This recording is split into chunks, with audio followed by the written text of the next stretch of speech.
บายดีท่านผู้ชมตอนนี้ผมอยู่ที่จุดสถานที่ทำนอนเนาะหรือว่าตัวสีฟ้าเนาะซึ่งสถานที่แห่งนี้มีหลายกิจกรรมให้ดิ้นเนาะ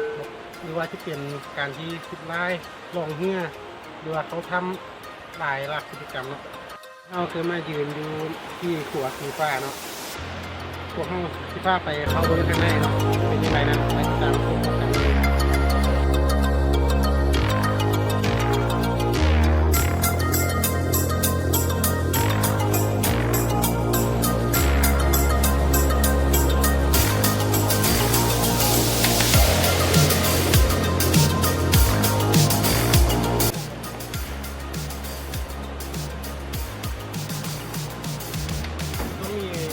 ป้าคนเที่ยงเนาะบรรยากาศคือที่เย็นเลยประมาณ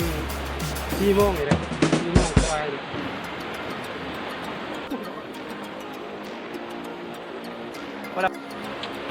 ตอนนี้เนาะพวกเรากำลังเข้าไปข้างในเนาะข้างในถ้ำเนาะมีถ้ำนอนขัวสีฟ้าเนาะ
จุดเริ่มต้นเนาะ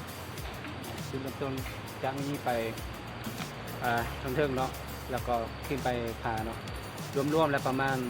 12 เส้นเนาะใช้เวลาประมาณอยู่เช้า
โอเคเนาะ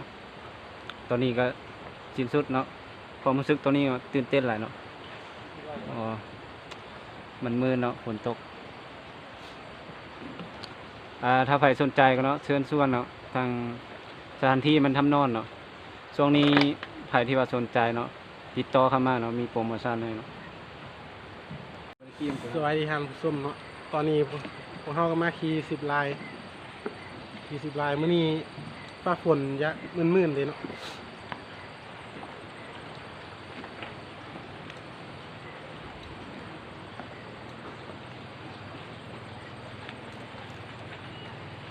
มึงที่ไปตัดตัวไหม